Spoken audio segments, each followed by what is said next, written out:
Good day, ladies and gentlemen, and welcome to Africana TV. I'm your host, Ayodele Odeyemi. People call me AY the Senator for a reason.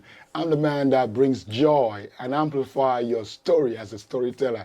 And in the studio today, who do we have? Look at the shade. You can know he's a very important man. When you see a man like this, a fellow African Indian, not just any other person, someone from the East Nigerian. Hey, Igbo Kweno! Kweno! Kweno!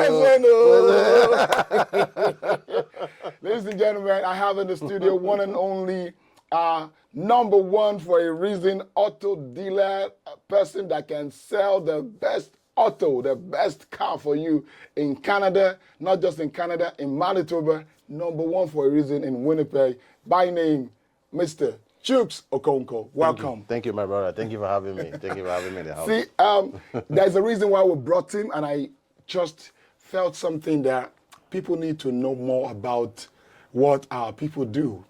At Africana Media, all we do is amplify good story. We love to tell it. We love to show people how, where, and what to do to live a better life. Please, can you tell us a little bit about yourself? When did you, find yourself in this business? How long have you been in Canada? Over to you. Thank you, my friend AY, for having me in the studio, in your show. It's a pleasure having me here. And yeah, you know what? This is actually a great opportunity because I've been in the business now going to 9 years. Wow. I've been in Canada for 13 years since 2010. So been in the business for 9 years, but I joined the business. If you've been in Canada for more than 10 years or more than 11 years, you will know a store called Future Shop. It used to be, is it current Best Buy right now? Yes, I know Future Shop. Oh, no more Future Shop now? No more Future Shop, it's all Best Buy. It's Best Buy. Best Buy bought out Future Shop, and so I used to be a salesperson. I actually worked in the home appliances section, so I sold TVs, appliances. I've done sales for 13 years of my life in Canada. Wait. What is it with Igbo boys and electronics? You don't miss it. When you see any guy from the East, they love electronics. You say, my brother, I get TV, I get electronics. You came here and first thing that attracted you was Future Shops. Actually, it's funny. People always say, most people ask me, like, when I do my sales, it kind of seems so easy for me. I think it's the background. My dad is a businessman, but thank God for my grandma. I had my grandma, and I think my grandma is the person that put my brain into business. From there, she has like a little store in front of our house, where she stays and all that. And whenever I finish school, I come home because I help her run her store. So business have always been in me. Wow. And my dad always wanted me to be a medical doctor. Yeah. But I just don't see that in me. Right? I've always wanted to do business for some reason. I don't know why. So I owned my own business when I was 19, actually, at the age of 19. I actually did sell phone accessories. And back in the days when the cell phones, the camera phones were all coming out, this Nokia. From the day of Nokia, Ericsson. Oh. Yeah, LG then. LG. So I've always been into that business-oriented stuff, and until I came to Canada for school in 2010, December. And the first business I did, I sold, I got employed by this Indian guy. One of my friend Walter actually introduced me to the guy 3 months into Canada. I started off from there at a kiosk selling helicopters and sunglasses. I managed the store for 6 months, and while I was there, I sold the bracelet to a Future Shop manager at the time. I was passing by, he gave me his card and asked me to give him a try. Auto business opportunity came after Future Shop closed down. I've always had opportunity of people who work in the car business give me their business card. Come join the car business. Wow. So to me then, I was like, who buys cars every day? Right? Who buys cars every day? So to me, I was like, I've been in Canada for 4 years. I've only owned a car. A car that one of them I bought on Kijiji, which we're going to talk about that. Okay. And yeah, I will tell you my experience when we get to that point. But the other one was I bought it from a dealership. So to me, in 4 years, I bought a car from a dealership. So I was scared of like getting into the car business because I might not make money. Scared of the unknown, right? Right. Thank God, They woke up one day, they closed down, turned everything to Best Buy. So one end of a road led you to the beginning of another new road. And unknown future. I'm blessed God for that day, honestly. I never thought it was going to be, like, if it hadn't happened that way, I might still have been stuck with Future Shop, because that was somewhere I was making good money as a part-time. I actually paid my school fees through that as well. So, yeah. And after Future Shop closed, you've summed up the courage to get in and like, let's give ourselves this challenge in auto business. So getting into the auto business, which is it this current place you had now? Is that your beginning? Is that the starting point? Is that the genesis? I've already been to 2 dealerships. Okay. My first dealership I was at is a Nissan store. I worked at a Nissan store for 5 years. Okay. During COVID, I wouldn't say a misunderstanding. It was just I got a bigger opportunity to work at a Toyota dealership. Okay. And actually, part of the reason why I moved to Jim Patterson was the management over there, especially my general manager. I used to work with him at the former auto group I worked at, and I love his management skill, his support and passion to make you get better. Wow. You know, no matter how good you think you are, you always need somebody to motivate you. You and push need you. a coach, you need a mentor, and you saw one. I saw one that can, drive me, because I see the drive in him to be successful and to make people better. He has pride in making people successful. Wow. That's what, yeah. Speaking about mentor and coach and the place of work, how will you encourage fellow, immigrant and, people from the diaspora when they find themselves at a place of work? Must it be someone that you know? Must it be someone from your country? Must it be someone that you're comfortable with? What are the qualities you see that will make you someone? Absolutely not. Absolutely not. Mentors comes in different forms and shapes. When I first started, I would say one of the guys I looked up to is my very good friend. His name is Walter. It doesn't have to be someone from your home. It doesn't have to be someone that you're older than, because some people, pride of age, make you be like, oh man, I'm older than this person, and what am I going to get from this guy? But I'm older than this guy. But I saw a drive in him. I saw a drive in him. He's not an Igbo guy even, but I saw this professional drive and wanting to do better. He was working at a kiosk that sells phone, and later went into the banking system. And I admired him. I always wanted to associate myself with because him. he was getting better as a salesperson, which you are building yourself to become. As a new guy in the country. One thing that strikes me about this guy is the honesty and the willingness to make you feel wanted. Wow. Right. I see him as someone that he will never give up on you except you give up on yourself. Right. That's something I saw in him. And most people are like, oh, he's a tough guy to work with, because he wants his job to get done. That's it. And it poses a kind of challenge that without those challenges, you will not get better. His presence alone wants you to do better. Right. His presence alone wants you to do better. So that's part of the reason. So in terms of, when you're new in the system, in the country, try to find a mentor, not necessarily from your home country, but look at your values.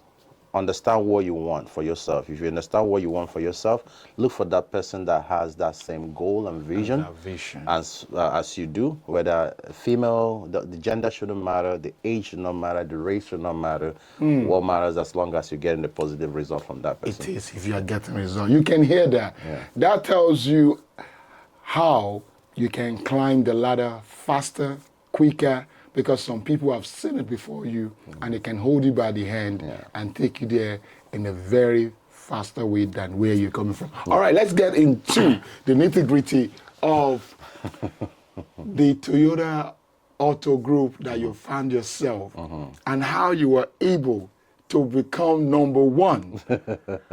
I have seen, if you get to Chukz office, you will see many awards. I was dazzled. I was so proud to be associated with him. Tell us, before I open everything, tell us the story and how much, what drives, and tell us a little bit about this. For me, sales is about dealing with people. And nothing gives me joy when I'm able to, make people dream come true. So for me, I take customer service as top notch.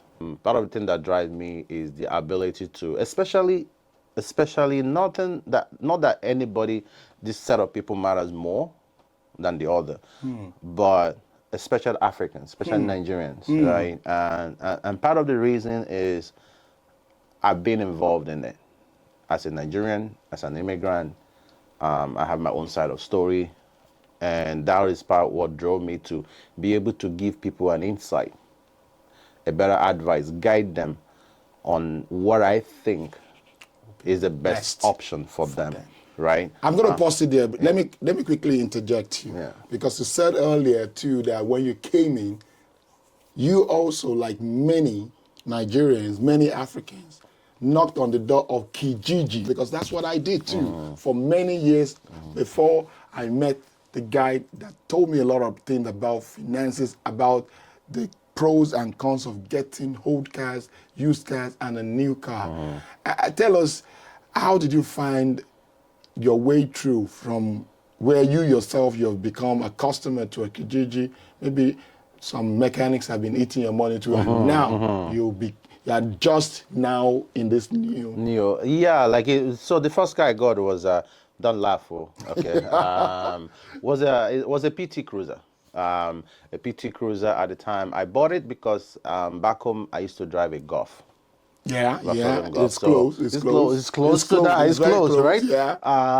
Although when I bought it, I didn't know it was a grandma car. Okay, that's another mistake I made. But I didn't know that until I took it to school, blasting my music up, and people were like, who's this young boy driving a grandma car, feeling so cool on top of it. So, but part of the thing I will say that's today I use that as an example is, first off, I paid $9,000 for that car. At the time, it was after 8 months, I saved up a lot of money. And when I bought it, the guy told me, oh, I'm just moving away. Me and my wife is moving. That's why I'm selling it. I didn't know anything about cars, so I bought it. I ran into that guy 3 months later at Walmart.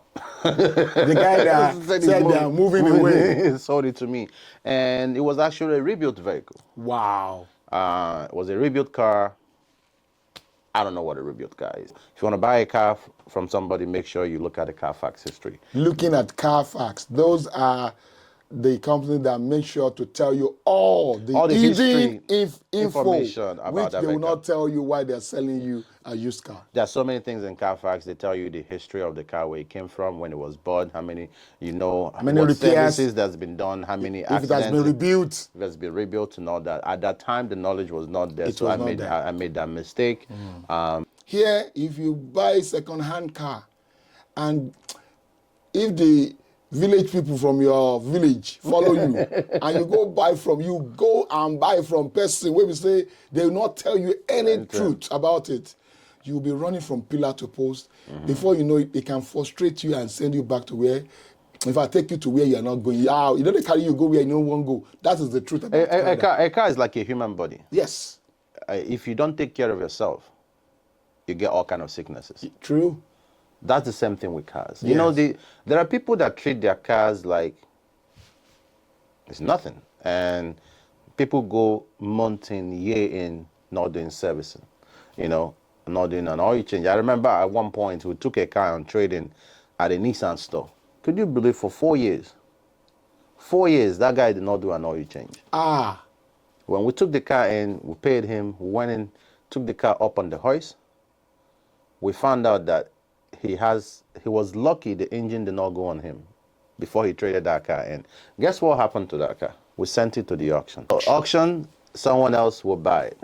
It becomes someone else's problem because we cannot sell it.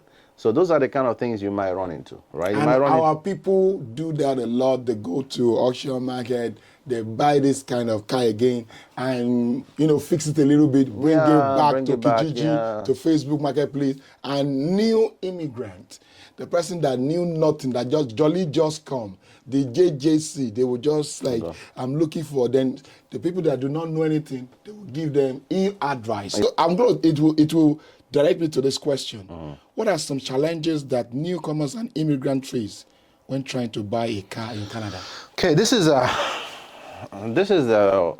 one of the great question that I know that a lot of us, a lot of immigrants faces when they come in, is the ability to qualify for a new financing car. Right? It's not that some of them want to, majority of them don't want to. Majority of them say, oh, I don't want to owe. Man, the richest person in Canada owes the most money in Canada. That is my own belief too. Tell people say, you see the rich people that drive the Mercedes, the Porsche, the Maybachs and all that, right? And most of them lease. They lease. So lease is another form. Another day we might talk about lease and financing, but lease is another form of financing. So challenges. Going back to the challenges is the credit side of things. So I know that sometimes when people come in, they want a car, and just like I said, a car in Canada is not a flex; it's a necessity. It's something that we need. You struggle in the winter. Trying to work in the winter time is not easy. We get it, but then that comes with the financing part. And here's what I advise people. Okay, when you first come into Canada, obviously you have to build up what you call your credit. Building up credit. Your credit. My advice to you: some people, I've seen people when they come in, they go take a credit card from the bank, they collect the credit card, they go under, they need their bed, they put it. It's funny. No credit is worse than a bad credit. Can you say it again? No credit is worse than a bad credit. Wow. So here's how the bank looks at it. You have no credit. And all of a sudden, you want to buy a $30,000 car. Excuse me. How can I trust you with $30,000 when I've not seen a history of 10,000 from you? 10,000 from you. 5,000 from you. And this is how the system of Canada is built.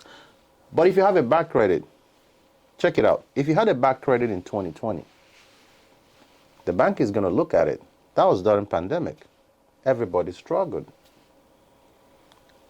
What had happened after that? Or before that? Or before that. This person had a good credit, but it got worse. People go through divorce. People lose the job. 1, 2, 3 months. Some you business, miss payments. Yeah, some business goes south and comes back. But the bank have something to look at. Because if the system does not approve it, there's something we call auto hook. If the system does not hook it immediately, it comes to the table of somebody to look at it. Then they make a judgment based on your history. Right? So part of the thing, the struggle with immigrants is the ability to be able to get financing. So advice I'll give you: when you come in, first, get a credit card. And start building your credit. And how do you build the credit? How you build your credit, make sure you don't spend more than 30% of the credit card. But use it. You get $1,000. If it's $1,000, here's my secret. If you go, maybe a new immigrant, I think some banks before, when I came as a student, they give you automatically $500. After a few months or a year, you upgrade. I don't know the history right now. They still do that too. They still do that. Maybe they give you $2,000. Yes. If you came in, take $2,000. Take it, use it. Use $300. When you go groceries, $300, do it, pay back, use it. After 6 months, maybe ask for an increase. If you have a job, first thing first, also get a job. Start using the credit and start using your job. Get a cell phone. Some of us will come, oh, I don't want to get a cell phone. I want to pay as you go. My friend, don't do that. How much are you saving? Get a cell phone. So it is a way of building credit. you must hold. If you want to build, it is compulsory that you get into good debt. These are good Smart debt. and Smart smart debt. debt. Don't be careful. Don't be careless. Don't be careless with it. Don't be careless with it, you know. But the system of Canada is built on credit. It's built on borrowing. Use it smartly. Use it to your advantage. That's why you left your country. What the banks look at, honestly, is they look at your job. They look at a 3 to 6 months history. Just that. Just that. Wow. 3 to 6 months history on a job. You have a paycheck. You have a credit card. They also look at your status. Your status matters. If you're a student, you have a lower chances of getting approval because you don't have a permanent stay. Okay. If you're on a work permit, the bank will only approve you to the limit of your visa.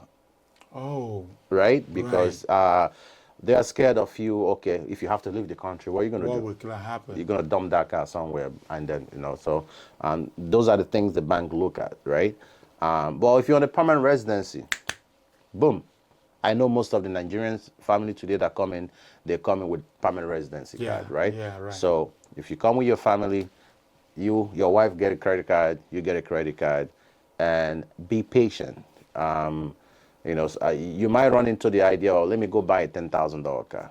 $10,000 car today in the car business, you're getting, it will bust your head at a 2010 Corolla. Does not even go for $10,000 anymore. No, not anymore. Not anymore, True. right? So you're going to be getting yourself into a car that in 2 years or a year time, you're going to put a lot of money inside of it. And then when you want to sell that, you're not even going to get up to $2,000 or $30,000 for it. Wow. So if you can be patient for 6 months, 7 months of you entering into the country and work on the ability of getting your credit up as fast as you can and get yourself a car that is going to give you less headache and last longer for you. I just have to say thank you for, putting in all those details. I want you to just help again to flesh it out a little bit. How you identify the specific need of a newcomer. I know you're a salesman, but I know you for one thing. You don't sell to people that do not need something. Yeah. And you have done it once or twice that I've seen you. So how do you identify what an immigrant actually need as a newcomer, maybe 6 months in the country, 7 months? How do you identify? How do you know? Or you just sell them? No, how I identify? To me, like I said, I'm not just. I just don't want to be. People know most salespeople are slimy or sleazy salespeople, but when it comes to everybody I deal with, but especially Nigerian people, I try to have a conversation with them. I try to listen to what they need. I ask you things like, family of how many? How many people are using that vehicle? Is your husband here? Is your wife here? How many kids? Your finances. We have a discussion as to if you're looking for something, how much do you think you can work up to? That will help me understand where I've seen people where they came in. Oh, I want a Venza. But I end up selling them a RAV4. Practical. I've seen people, oh, the new thing right now, I want a hybrid. But, dude, you drive, first, some of them work from home. Some of them don't even drive 10 minutes to 15 minutes to work. So why do you need a hybrid? You pay more for it, higher interest rate, no need, right? I rather listen and understand where works for you. Sometimes, yes, there are some new cars that make more sense. So if it's new cars, there are also a fairly used cars that go through thorough certification, safety from the dealership that we can look at. I was going to ask you about that too. That we can look at the payment, and the price will be slightly cheaper than the new one. But again, how I look at it, family of 3 or 4, you guys can get one car. I advise you get that. Use it, start up, manage yourself. Within a year or 2, finances get better. One person takes the older car. Usually the women, they do new car. So there you go. It goes to the women. I'm like, when you settle down and your finances get better, obviously you're going to need 2 cars in the family. you now come back and you get a newer car that works for That you. is where I'm going to jump in again and ask you, at this part of the programs and services that JP Toyota and your team, Team Chukz, Yeah. give to new immigrants to help them navigate and get into securing a good car for them. Yeah. Because I know it is not easy sometimes as newcomers, as new immigrants, you just came 6 months and they're, you are looking at, okay, I want a new car, but my budget is not. So are this part of the programs and services? So that you like offer? there's also there's some banks we work with different banks. First off, with there's some banks we work with that does programs for new immigrant programs, specifically for new immigrants. Sometimes they require about 10% down payment for those vehicles. So we have a direct contact with them because Canada is built on immigrant. During the Ukrainian and Russian war, there's a lot of Ukrainians that came to Canada. True. Right? And most of them want cars and all that. During pandemic, like every single month, people are coming in new. So Canada is built on immigration. So the bank have recognized that. Our group, Jim Patterson, recognizes that. So we work with some banks that give us a new program for newcomers as well. So based on your income, based on your credit availability, we can find a bank and financing rate That will suit you. that will suit your need and your payment and stuff like that. Yeah. Awesome. That's beautiful. When it comes to customer experience, there are many salesmen, many auto dealership out there. Can you share a success story of a newcomer or immigrant who was able to secure an affordable car through your system? Okay. I know you have many. So many. Yeah. I was just asking that. I have witnessed many, but I want, for people that do not know, we want to see how you can at least get into that in here. How can we get this happen? There's so many people that have been able to help, especially newcomers.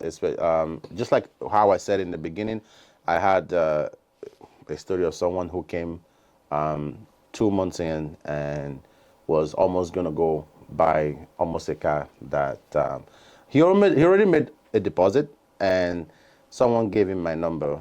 And luckily for him, when he reached out to me, he said he wants to buy this car. He told me he was looking for a $5,000. I think it was, if I said I don't have a $5,000 car, to $7,000 car. And he was going to pay a car that was about $8,000. I think it was a Nissan Sentra, some story like that. So at that point, I said, I don't have it, right? So he's like, oh, I'm looking at this car. So something touched me. I said, okay, you know what, bro? Before you make that payment, before you pay the rest of the car, can you ask the guy to send you the VIN? The VIN number. So the serial number. So he sent a message to the guy. The guy was like, no, everything's good. I don't have this. I'm like, why is he hiding to send you the VIN number? Okay. So in essence, I said, okay, just tell the guy, okay, you want to come see the car. So I told him where the VIN number is, what to do. So it's the second time. So he went, saw the VIN number. So I told him, take a picture of it. So he took a picture. And actually, that vehicle the guy is selling to him and collecting cash from him has a lien on it. Wow. A lien is there's still money owed to the bank on that car.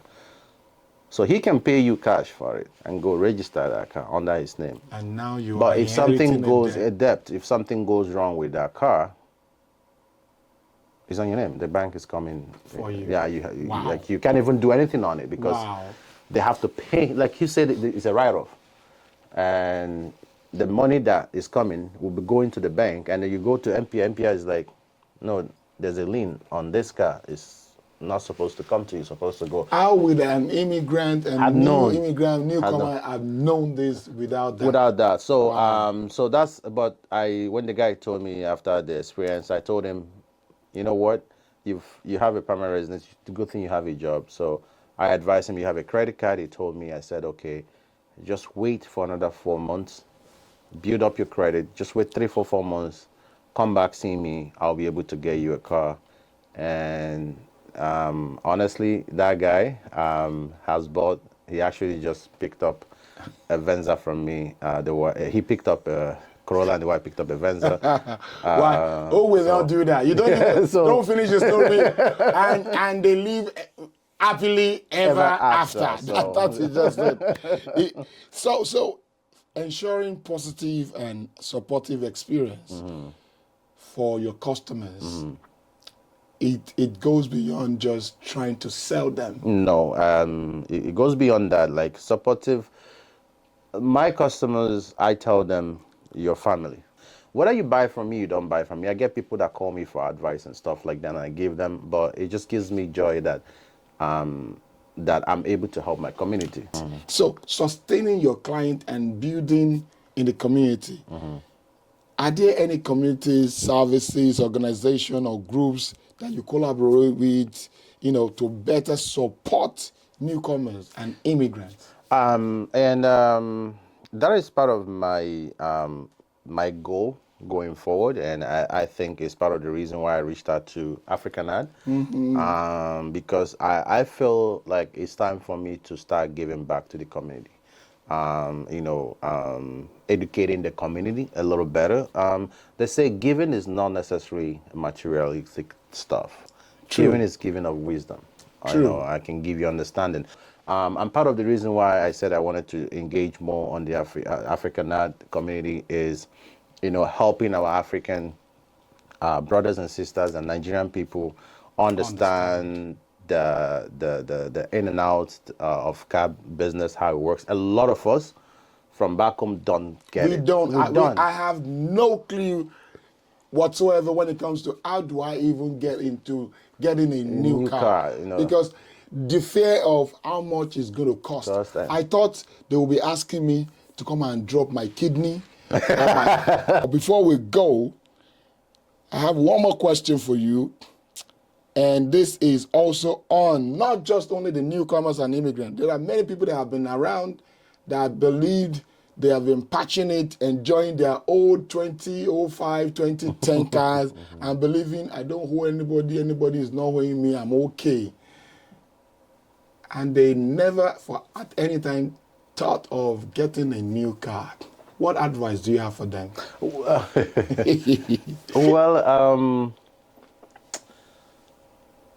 you don't owe the bank, but you might owe a mechanic. Okay? Some people think, I break it down to people. I said, okay, if your old car is working, and here's the thing, the secret about this, and there's some people that drive a very old car, and it works for them. Like, if you're driving a very old car and the car does not send you to mechanic every year, you're blessed. But if you do, and I tell people, if you spend between $2,000 to $4,000 or $5,000 every month, every year, if it's $3,000 divided into 12 months, it's about $250. $250, $300. Let's call it people spend that yeah. a lot. So you're saying you don't owe money, but when you break that money you spent in a year into monthly payment, you find out that you're close to a new car payment. Which is true. So would you rather keep making a car payment on an old car? Or would you make a car payment and enjoy a new vehicle? With the new safety features that's coming into cars today, there's so many safety features today, like in Toyota will have the safety sense. Imagine you get into an accident and it happened that you're critical and you happen where nobody is.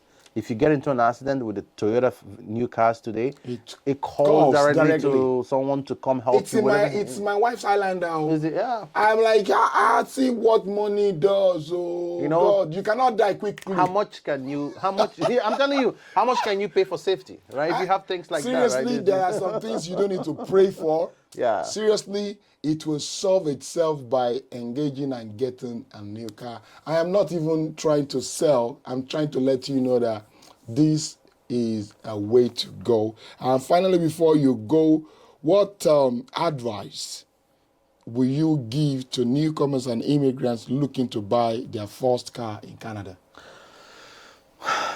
I would say my advice to people looking to buy a new car in Canada is do your researches very well. Don't make an impulse decision. get advices from people that understand it. You know, sometimes some people From people or from people that knows. people that know, not from everybody, you know, because there's some people like, okay, for example, I had a customer where he came, someone referred him to me, and but it happened to be the brother-in-law that did the paper for them to come was advising them, saying, never you buy a new car, don't want you to finance a car, go and buy a $7,000-8,000 car. And that is the same advice they give all of us. So when you buy a house and all that, houses are important. But here's the thing I say to you again is, you need money to buy a house. Yes, sir. You need car to go to work to make the money to buy the house. And you need good car. My thing there is, again, you know, go to dealerships, you know, ask somebody, oh, do you have anybody who is in the car business who can give you a better advice?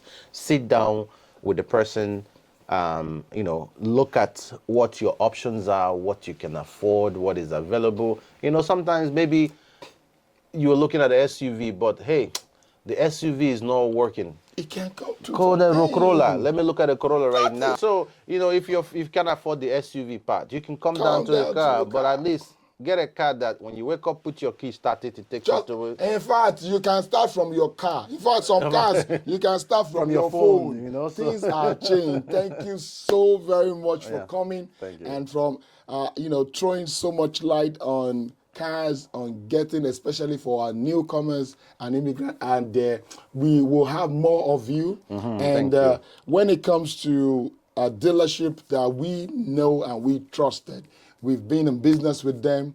I've gotten not just one car, 2 cars. I've referred people. Lots of people. And they came back with good news that no, it's 5-star for Jim Patterson, especially for Team Chukz of Jim Patterson. And we will not just be recommending them for no good reason. It's for your sake. Remember, Africana is all about amplifying the good news of our African people where you need to go. One more time, I want to say thank you, Mr. Chukz. Thank you for having me. The one and only Team Chukz of Jim Patterson. And we will be expecting you to give a call.